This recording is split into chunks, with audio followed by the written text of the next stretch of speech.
introduce us to. Well, good afternoon and good evening for Robert. It's David Belfer here in beautiful downtown Melbourne. It is autumn. It is cold. It has been very, very wet, but it's still beautiful. And I'm here with my dear friend Robert Lawrence Friedman, who's in New York. It's nearly 10 p.m. there yesterday. So he knows tomorrow is coming. What a joyous thing to think about, that tomorrow will definitely come. Robert, how are you, my dear friend? I am well, thank you, David. How about yourself? I'm well. Can you believe that next to me, on that on that side, it says episode number 20. That is an accomplishment. We were going to do how many? 4. How many have we done? We've done 5 times 4. That's a lot. It was going to be an experiment, and I suppose it still is. It will always be an experiment, David. That's one of the joyous things about us, because we explore all sorts of stuff. What are we going to explore today? A shortened version thereof? So it is actually almost midnight for you, is that correct? No, it's daytime. Oh my God. So this is really Midday. We should really explore uh, what is it like to have friendships around the world in terms of the difficulty of keeping track of what time it is. And it's really interesting, I think, because many of us make assumptions about people. We project ourselves onto them. We assume they're going to be like us.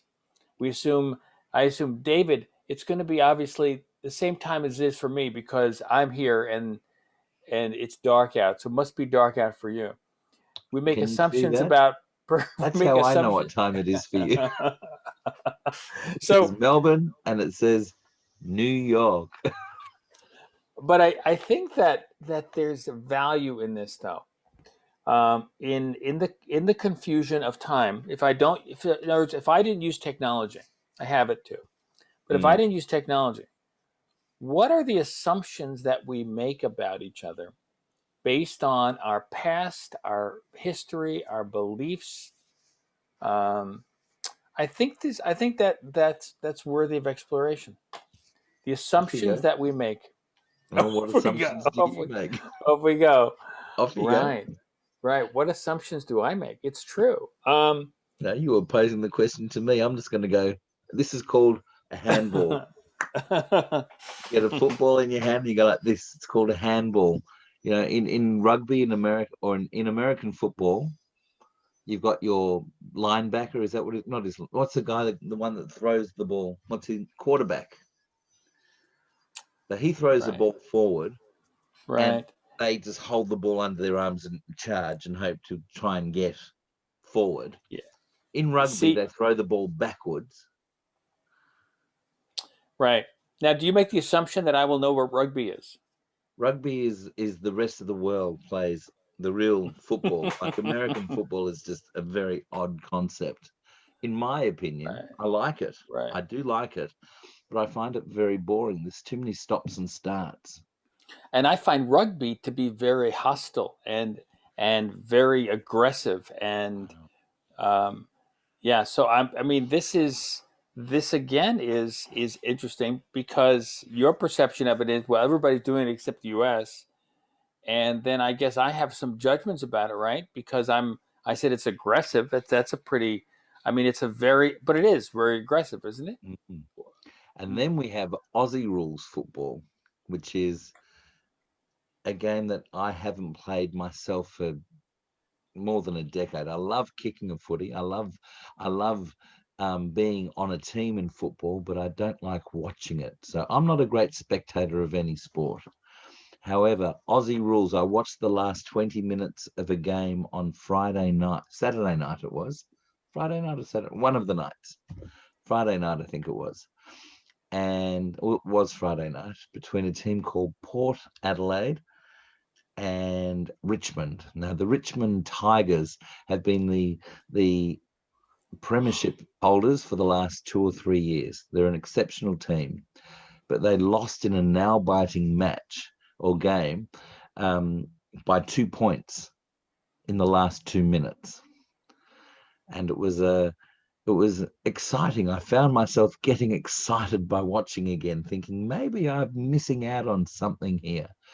However, let me tell you, these athletes, from the time when I used to play the game, it was much slower.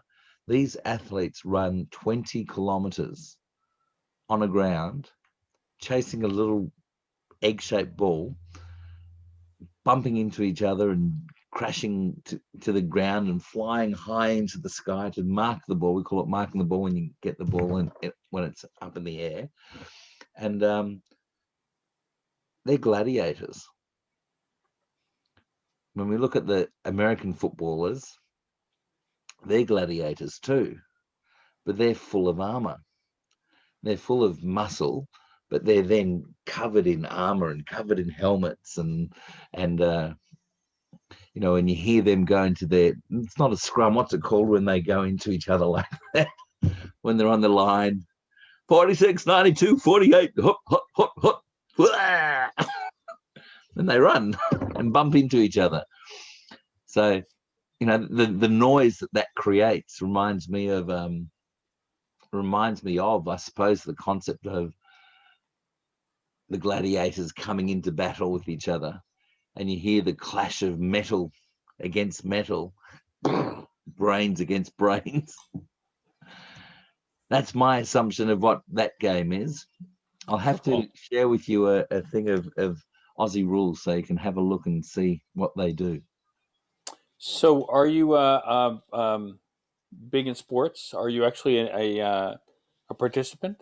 Have you done lots of sports? I have. I've done many different sports over the years. Not so much of late since my knee went.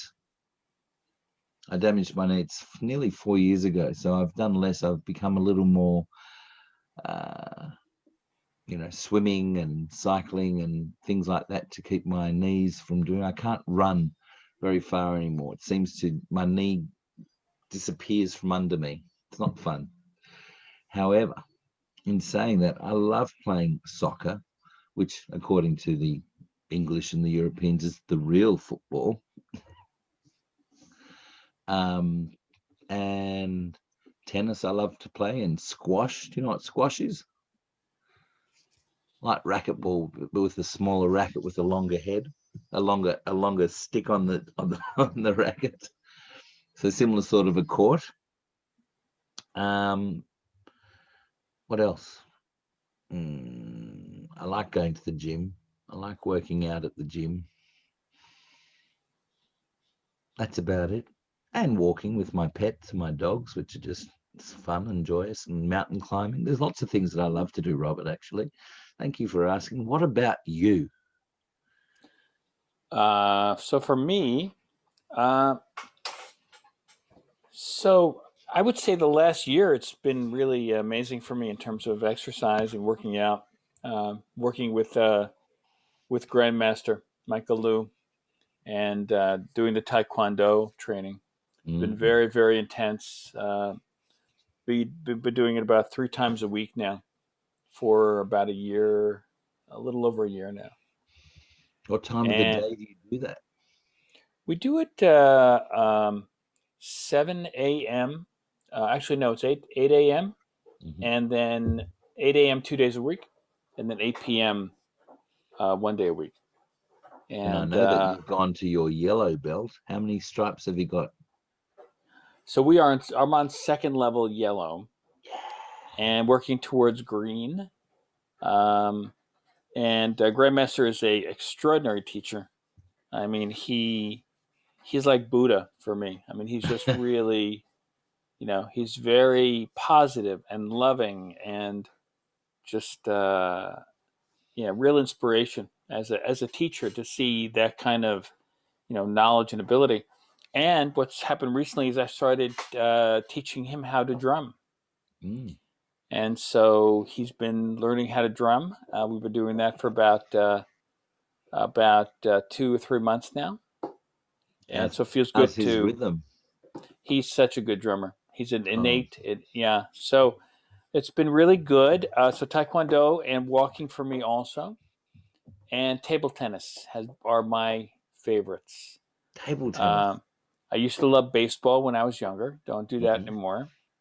But yeah, table tennis, and it's funny, when I was growing up, my whole family was really into table tennis, and what we would do is we would have dinner, Mhm. and it was a nice long wooden table, and then we would clear the dishes, clear everything off, and we put a net on our dinner table, and we would play matches. Me and my father would play table tennis matches in the kitchen on our dinner table. Very fun. Um, so it was a creative use of the dinner table, and and yeah. So interesting. So my father was a strong, silent person. Right. Uh, Mostly, what he did was um, he shared himself through the work that he did, through his art. He was a master craftsman, and that's how he showed his love, creating projects, doing projects. And yet, I remember really wonderful days of just playing with him baseball in this place called Flushing Meadow Park out here, and Mhm. having catches and so yeah, very loving man. How about yourself? What was your dad like? My dad Is he alive? was, Is he alive? yes, definitely. My father is very much alive and very well. My mum and dad live in Israel, as Oh wow, I thought I'd shared with you. That they actually you moved to have. Israel when Dad retired. They retired on. It was always my dad's goal to make Aliyah, to go and live in Israel. And he had that as a young Zionistic man from being within a youth movement, which I was involved with as well. My kids were involved with it as well. Mum and dad met there when they were 15 or 16, I believe. And it was always his dream to go and live in Israel, but it took him till he was 70 to be able to make that a Wow. reality. My brother Wow. made Aliyah 38 years ago. So I was only 14 when he left. He was only just 18 as well, or a bit old, 18 and a half years old when he decided to go to live in Israel. And then my sister left 28 years ago. So I'm thinking that there's something about my aftershave, there's something about something I did as a young child that made all my family leave me. No, I'm joking. It's all wonderful. And they're very, very well. They're actually living in a place which is called Shoresh, which is a retirement village area. So there's 18 blocks of apartments with four, six, eight, four, 12, I think 14 apartments in each block. So there's 150 apartments or something like that. There with people living in them from singles or couples. So 55 plus. So it's a retirement village, but the oldest person's in their hundreds and the youngest is, say, 60, whatever it is. And they're smack bang in the middle. And Shoresh is one of the only places in all of Israel that was not affected by COVID. They're on Wow. a mountain top, so literally they're surrounded by beautiful forests. It's a beautiful place to go wandering. You would love it. When you and I go there next year, we'll go for a walk. Sounds beautiful. Yeah, and they kept COVID out of the entire establishment. They had a couple of workers that came in. They got rid of them very quickly. They weren't allowed back in, and they literally not one resident touching whatever I need to touch to keep it like that got ill with COVID. So that's a pretty amazing thing. I'm grateful for that, obviously. They've all been inoculated. Is that the word? Inoculated or Vaccinated? vaccinated? Yeah. Vaccinated. I guess inoculated is fine. They both sort of work. Yeah. They're only starting to roll it out. We've had 1.3 million doses distributed around Australia, which is 25 million people. So that's not too bad. They're getting there slowly, but they're not in such a rush. Might be because we're an island out in the middle of fucking nowhere.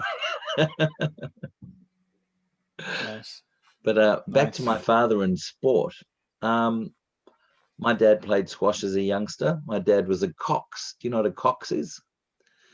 In a row. What? You know rowing? I know rowing. Yeah. Well, there's a little man that sits in the front of the boat, sitting backwards, going stroke, stroke. Or no, he's facing forwards. He's telling them where to go. So my dad was one of those when he was in high school. He was a gymnast. However, when it came to our sporting together, there was not a lot. There was not a lot. I played soccer competitively for a number of years. However, he didn't come to many of the games because he was working. My dad's a minister and it was work time for him. So he didn't get to come to a lot, which on reflection, I'm sad about. However, it is what it is, and people do what they have to do at that time. Did it stop me from competing? No. So that we still have the nachas of knowing that it was all happening anyway, the joy of it happening. Because I'm not a spectator of sport, because I don't like to watch sport. I don't like being in massive crowds and things like that. I have not taken my kids to that. So, we were at our friend's place the other night where I watched the end of that game, and they are a family of sports. I'm going to call them fanatics. They are very passionate about it. And often you can be in their space and not understand a word they're talking about because they're discussing the sport or they're discussing the players and they're discussing the statistics of it. And, I like playing, I like doing, but I don't like talking about it. So that's something that's interesting in that. There's a million armchair, I call them armchair gurus or armchair masters of the game, but they've never gone out and kicked the ball. So, but they've all got an opinion. Mm-hmm. They all don't like the umpires. On the day that they win, they like them. On the days that they don't, I'm sure there's a reason for that as well. So it's all very interesting.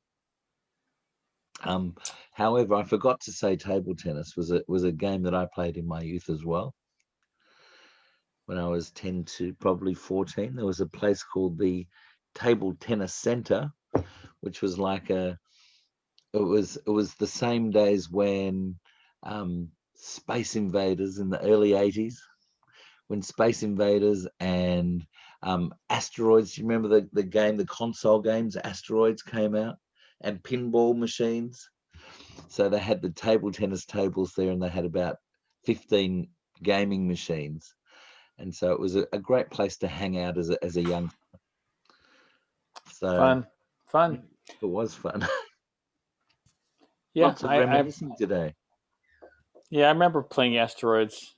Very, very. Yeah, when I was had that little triangle that you point around. Yeah.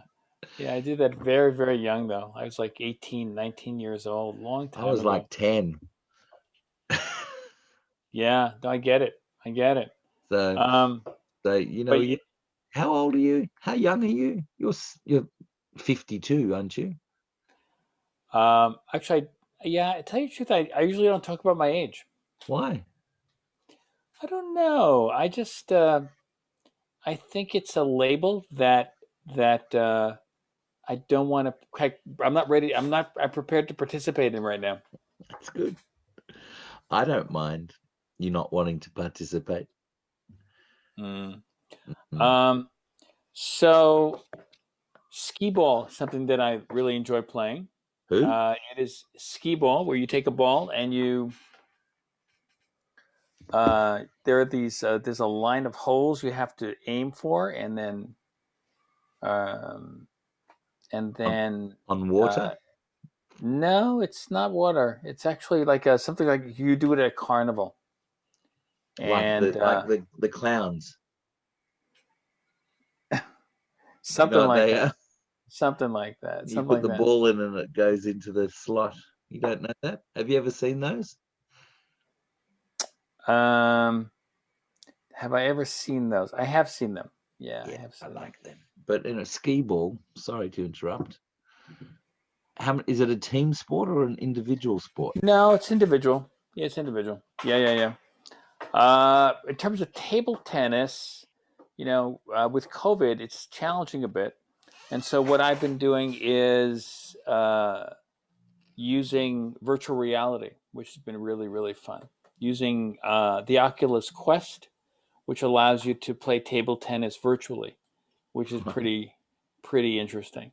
That technology is really, I mean, the cars that are driving themselves, technology has really advanced, and I'm hearing that AI is, continuing to increase, and more things are using AI now. Amazon, of course, with the Alexa and Siri. Um, the fact that Tesla cars can drive themselves, I mean, it's pretty amazing. I'm really wondering when robots are going to start to come into our houses and um, and kind of do those things that the Jetsons, did with all the robots. I'm surprised it's taken this long. Actually, I would have thought now remember when we went from 1999 to 2000, I thought that it was going to be a complete shift of cars, of like entering 2000 was going to be a world changing, but it Mm. really isn't. It's been very, very gradual. Although there have been lots of technological advances, but I was expecting by this time in 2021 that we would be much more far off in terms of incorporating technology in ways that I thought. So robots, being available. So I call, instead of Alexa, who's now listening to me, it would be me calling a robot into my room to say, Alexa, just grab me a towel or something. But Give me a cup of tea. or a cup of tea or something.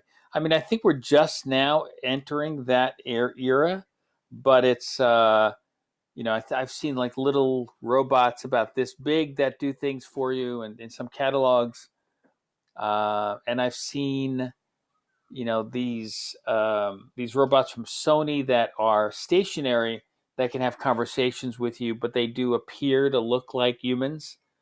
They've Mm. created that, but I wonder how long it's going to What be are they before called? Automatrons or something like that. They were something like that. around from the 17 or 1800s, weren't they? When they were making those, there was a movie about. Right, right. And I mean, in the Disney, they have those in the Disney theaters. They have those. Mm. Um, but I don't want that to happen, Robert.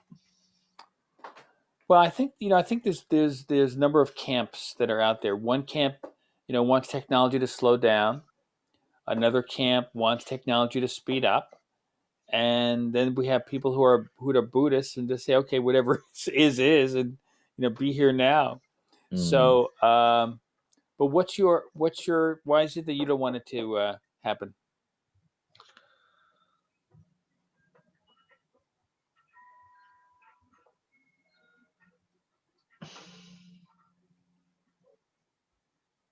I think when we find that the other, how will I say this? Um,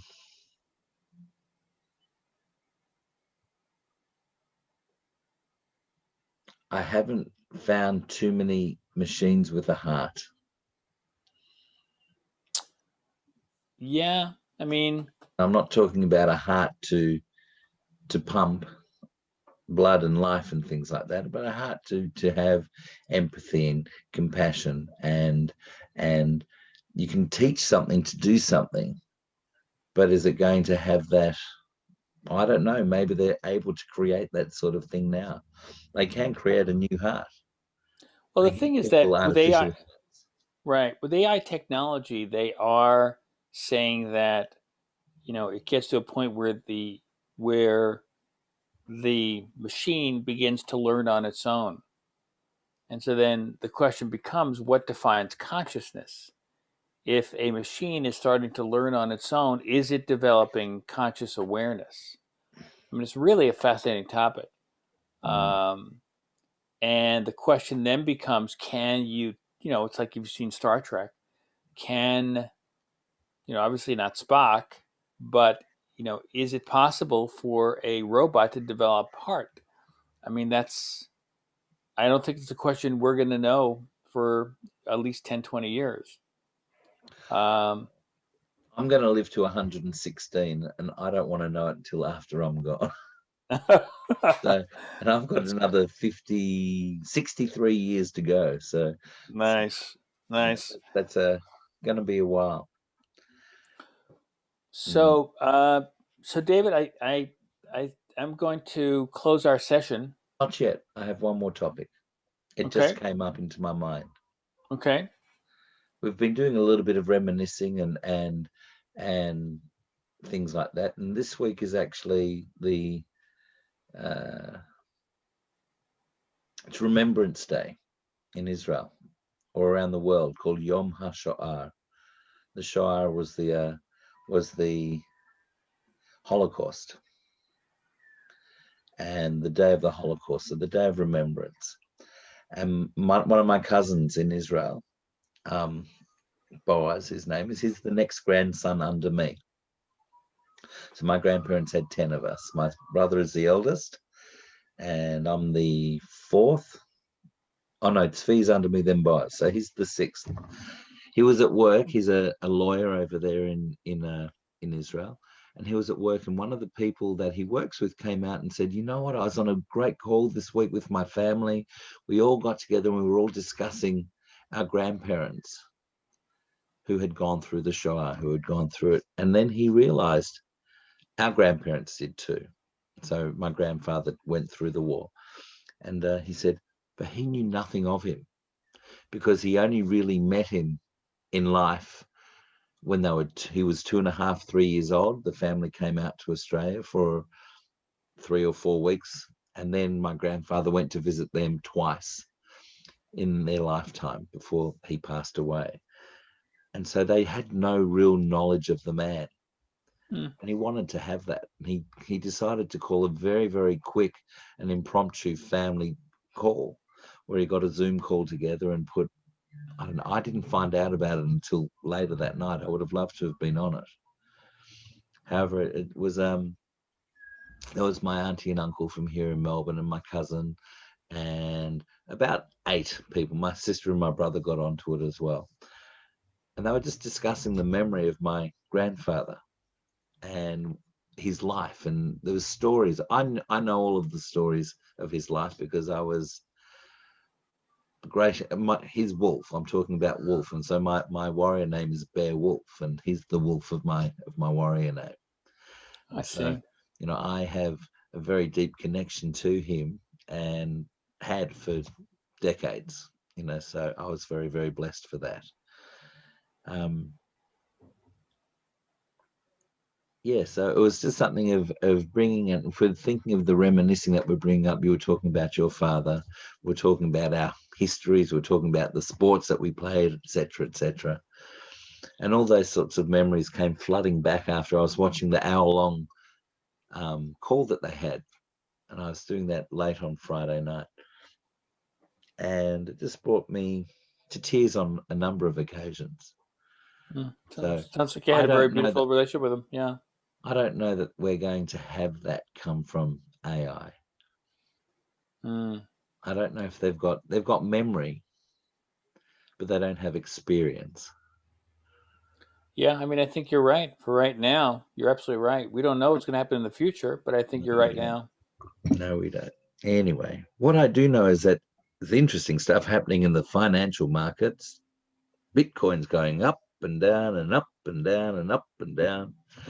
There's other coins that I'm looking at as well. So what was the relationship with was it your uncle? What was it? I'm sorry, your... He was actually my grandfather's brother. So your uncle?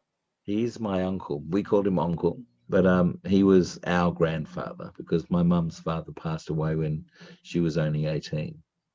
Why don't you So share one story with us? share one story. Okay. Yeah. My grandfather was he's he was actually a carpenter by profession. I still have all of his tools as well. I can't bring myself to let them go. So all the hand saws and old planes and screwdrivers, timber-handled screwdrivers, I've got them all, and so absolutely love them. And I carry them around from place to place. It's an interesting thing. That's not the story. He was also a market stall holder. He ran business where for decades, where he was a market man. He'd turn up. He used to sell women's skirts, and so he had a manufacturing and retail in the market. And he would leave home at 5 o'clock in the morning or 4 o'clock in the morning, depending if he was going to a country market or Vic Market, which is a big Victorian market, where he had his stall for probably the last 10 years that he had his business, where 3 days a week he'd go and he'd set up at 5 in the morning. But I would often stay at my grandparents' place, and I'd get up at 4 o'clock in the morning. I still get up at 4 and 5 in the morning, and I have done ever since I was a little boy because of this, where we would get up and we would have breakfast together. And the lessons that I learned is he would make me cups of tea. He used to hold I think I've shown you before, he'd have a glass, and he would have his hand like that, and he would hold his teacup like that, and he would drink it like that. Why? That's just the way he did it. It was one of his things. And we would have dippy eggs, he'd call them, and he'd make me soldiers out of pieces of toast. So, he'd slice them down into fingers and put Vegemite, which is a wonderful thing I'll introduce you to one day. And he'd make a hat on the top, and we'd dip them in, and we'd talk for half an hour. And then I'd go out into the garage with him, and I would start the truck. It was one of the joyous things that I did from the age of 3 to probably 7 or 8. Where he had this old 1950s Commer van. It used to be called Commer. It was an English van. And I loved that van. The engine was in the front, and we'd pull up the choke. Remember a car that had a choke? So you'd have to do that. You'd have to pump the accelerator a few times. I couldn't even reach that, but I'd turn the key. And such joy I would get out of that. And then at the end of the day, when he'd come home and he'd stop the car out the front of the double driveway or the double garage, and say, Duvid. He'd call me Duvid or Duvidal. And he'd say, come on, you drive it in. And I'd sit on his lap, and I still couldn't reach the pedals, but I would steer the truck into the garage. What joy. Beautiful images, beautiful memories. Yeah. I heard something yesterday from a friend of ours about memories, and 3 years old is when we start to create cognitive memory. Okay. That's and I interesting. went, okay. I hadn't heard that before. This is from our friend Carly, who is an occupational therapist, and she said that's when you start to have memories that you'll be able to recall. Can you recall all of your memories from that far back? Actually, my first memories when I was about, I'd say about probably within the first 6 months of my life.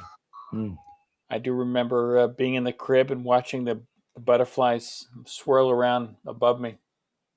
On a mobile or Yeah. Little mobile. What's your beautiful. earliest memory?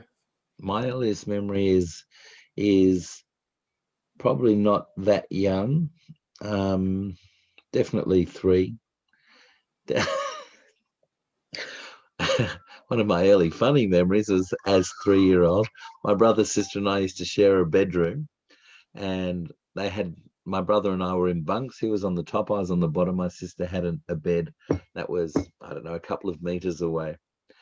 And I do remember watching Sesame Street one day, and Super Grover, who went for a flying leap, and I did the same thing off the top bunk onto my sister's bed and damaged myself something severe.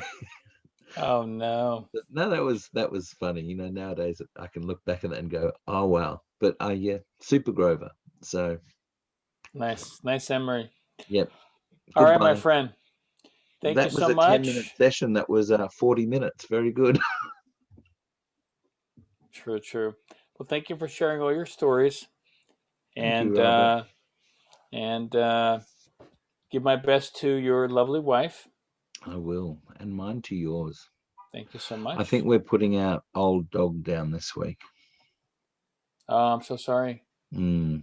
He keeps on surprising me, though. He keeps on. Yesterday, he jumped into the back of the car. He hasn't been able to do that for months. He Maybe literally he's put his. trying to tell you that he's not quite ready.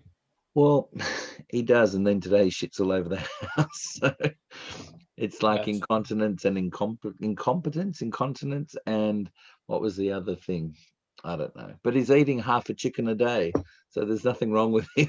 He's a happy boy. yeah. I don't know. I I don't know if I could do that. I mean, I had done that to one of my cats, and but I have challenges doing that, Mm, putting a animal down. I mean, I mm, know that in some cases it could seem like it's necessary, yeah, and certainly if it seems necessary, I understand it. But for myself, I think when it's their time, it's their time. But I don't want to be the one to decide that. no. Well, he will decide. I keep on saying that, and I think that it's time, and then he goes and surprises us again. So it's very Mm. interesting. He's got a very big spirit, my Mickey. I'm very happy. I won't be next week if it happens. But on that note, blessings to you, my dear friend. Thank you for Yeah, sharing all of your wisdom today. yeah. Thank you for sharing your wisdom as well, and have a beautiful rest of your day. And we will Go to speak bed. again. Actually, it's Yes. your bedtime. My goodness, you're going to turn into a pumpkin. Have a good night, my friend. I mean, have a good See day. you, man. Bye. Okay. Bye now.